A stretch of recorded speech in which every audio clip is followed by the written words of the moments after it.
Hello everyone, welcome to Edutap. I am Tanushree. Students, जब मैं college में थी तब अपने करियर को लेकर के किसी भी एक फ्रेशर की तरह मेरे भी दिमाग में बहुत सारे डाउट्स थे कि मुझे क्या करियर ऑप्शन चूज़ करना चाहिए, मुझे गवर्नमेंट जॉब के लिए ट्राई करना चाहिए या मुझे प्राइवेट सेक्टर में जाना चाहिए। What are the defining factors जो ये डिसाइड करेंगे कि मुझे किस लाइन की तरफ जाना चाहिए। Then a professor of mine he help me and he told me कि बेटा, जब भी आप किसी जॉब के लिए प्रिपेयर कर रहे हो, आप हमेशा उस जॉब में 3 चीज़ें ढूंढो। सबसे पहली चीज़ है आपकी सेटिस्फैक्शन, कि आपको वो काम करके फील कैसा हो रहा है, विच इज़ वेरी इंपॉर्टेंट। कि ऐसा तो नहीं है कि आप बहुत ज़्यादा बर्न आउट हो रहे हो या आपका वो काम करने का मन ही नहीं करता। ऑफकोर्स हम सबका एक सेचुरेशन लेवल आता है, बट स्टिल ऐसा भी नहीं होना चाहिए कि आपकी बिल्कुल इच्छा नहीं हो वो काम करने की। So first thing that you should look for in any job is the satisfaction. Second part is the reputation, कि आपका रेपुटेशन या आपका सोशल स्टेटस क्या है उस जॉब के through. Of course there are a lot of jobs जिसके through आप बहुत ज़्यादा पैसा कमा सकते हो या आप बहुत ज़्यादा अमीर हो सकते हो, but that does not mean ना कि आप स्मगलर बन जाओगे। ठीक है, you should have your work should have a good social acceptance as well, because at the end of the day we all are social animals. The third thing was the salary. So he said कि देखो, ये एक ऐसी बात होती है जिसको लेकर के बहुत से लोग दे शाय अवे, कि उनको लगता है कि यार सैलरी से क्या ही फर्क पड़ता है। बट सैलरी एक बहुत इंपॉर्टेंट पार्ट होता है। when we are youngsters तब शायद हमें सैलरी से इतना फर्क ना पड़ता हो, but after a certain age when we are going to have a family of our own, we are going to get married, we are going to have kids, after a certain point of time salary एक काफ़ी अच्छा role play करती है। Not just हमारी financial चीज़ें किस तरीके से होंगी, but also in our mental health. बहुत सारी टेंशन्स कम होती हैं if you are earning a decent salary.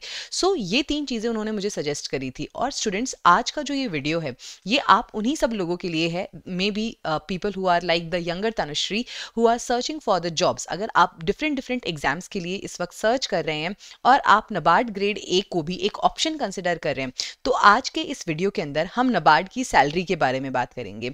अब यहाँ पर बहुत से स्टूडेंट्स का एक कंसर्न ये होता है कि मैम आप लोग सैलरी बताने आ जाते हो, you are trying to sell your courses. So students, no, that is not at all the agenda और the idea behind this particular video. If you are someone जिसने ऑलरेडी अपनी प्रिपरेशन को स्टार्ट कर दिया है, या आप ऑलरेडी किसी और लाइन को लेकर के कमिटेड हो कि नहीं मुझे यही पर्टिकुलर चीज़ करनी है, सो आई थिंक आपको इस वीडियो में देखने जैसी कोई चीज़ नहीं है, आप इस वीडियो को मत देखिए। लेकिन अगर आप एक ऐसे स्टूडेंट हो या आप एक ऐसे पर्सन हो जो डिफरेंट एग्जाम्स को इस वक्त कंसिडर कर रहा है, डिफरेंट ऑर्गेनाइजेशंस को कंपेयर इस वक्त वो कर रहे हैं, who are still trying to figure out कि कौन सी जॉब उनके लिए बेस्ट होगी, और सैलरी आपके लिए अगर एक फैक्टर है, तो आप इस वीडियो को देख सकते हो। It is going to help you. आपको एक इन्फॉर्मेशन मिल जाएगी कि अच्छा, नबार्ड में ये सैलरी होती है। ठीक है, अब अगर मैं बात करूं तो आज की इस वीडियो में हम डिस्कस करेंगे कि जब आप ज्वाइन करोगे तो आपकी सैलरी कितनी होगी, इन हैंड आपको कितना मिलेगा, अलाउंसेज एंड पर्क्स क्या रहते हैं, हर साल में इंक्रीमेंट कितना होता है, फर्स्ट ईयर के बाद कितना होगा, सेकंड ईयर के बाद, थर्ड ईयर के बाद, एंड एट लास्ट जब आप 5th ईयर तक पहुंच जाओगे, जब आपको नबार्ड में काम करते हुए 5 साल हो जाएंगे, तब तक आपकी क्या सैलरी होगी, कितना आप अर्न कर रहे होगे। तो वो सारी चीज़ों को हम आज के इस वीडियो के अंदर डिस्कस करने वाले हैं। But before I do that, तो स्टूडेंट्स, जब भी हम किसी एग्जाम के लिए प्रिपेयर करते हैं, हमारे लिए उस एग्जाम के previous year questions, decoded syllabus और हर एक कंपोनेंट की स्ट्रैटेजी हमारे पास होना बहुत ज़्यादा ज़रूरी होता है। तभी हम उस एग्जाम के लिए एक होलसम मैनर में प्रिपेयर कर सकते हैं। और ये सारी चीज़ें हमने एक ही साथ कंबाइन करके इस गाइड बुक को बनाया है। इस गाइड बुक को डाउनलोड करने का जो लिंक है वो नीचे डिस्क्रिप्शन बॉक्स में गिवन है, वहाँ से आप इसको फ्री ऑफ कॉस्ट डाउनलोड कर सकते हो। On that note, let us begin our today's session. सबसे पहली बात आती है कि ज्वाइनिंग जो सैलरी होती है वो कितनी होती है। सो स्टूडेंट, ये एक फ्रेश जो सेलेक्ट ज्वाइनी है उनकी एक सैलरी का पूरा डिस्क्रिप्शन है कि किस किस क्या क्या कंपोनेंट्स होते हैं और आपको टोटल कितना पे मिलता है।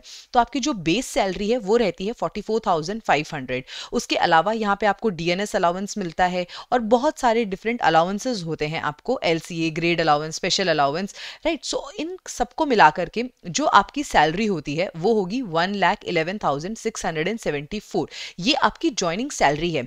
लेकिन क्या ये इन हैंड सैलरी है? सो नो, ये आपकी इन हैंड सैलरी नहीं है, इसमें से कुछ डिडक्शंस भी होंगे। ठीक है, वो डिडक्शंस क्या होंगे? Here is the information. Provident fund, NPS, medical premium, lawn subs, income tax, profession tax, association subs, ये सारे यहाँ पर आपके डिडक्शंस रहने वाले हैं। और इन सारे डिडक्शंस के बाद में जो टोटल डिडक्शंस होंगे दैट इज अराउंड 21,324 के अराउंड आपका डिडक्शन रहता है। इसके बाद में जो आपकी इन हैंड सैलरी होगी, जो कि आपका नेट पे है, that is going to be around 90,000। Total earnings आपकी 1,11,000 के करीब थी और टोटल डिडक्शंस जो थे वो 21,000 के पास के थे, तो जो आपका नेट पे है वो रहेगा अराउंड 90,350, राइट।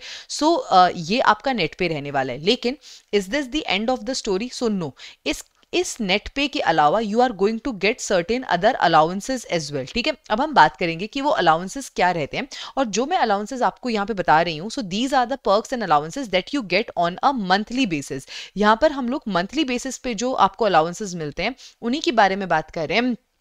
यहाँ पर ईयरली आपको कुछ अलाउंसेस मिलते हैं, so we are not going to talk about that, right.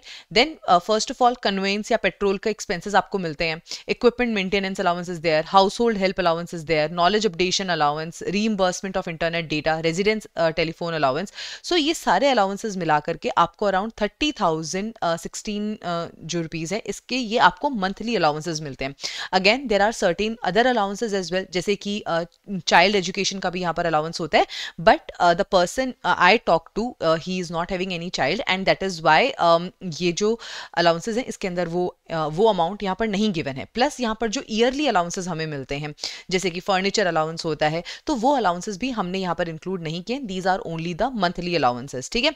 तो 30,000 के आपके मंथली अलाउंसेस मिलते हैं और जो नेट पे होता है वो आपका अराउंड 90,000 होता है। So on a monthly basis अगर आप एक फ्रेश ज्वाइनी हो, आप फर्स्ट ईयर में हो, तो आपको अराउंड 1,20,000 पर मंथ की जो एक सैलरी कह लीजिए या जो पे है यहाँ पर आपको मिलता है। और इसके अंदर आपके अलाउंसेस, पर्क्स और डिडक्शंस के बाद जो आपका नेट पे बचता है वो सब इंक्लूडेड है, ठीक है।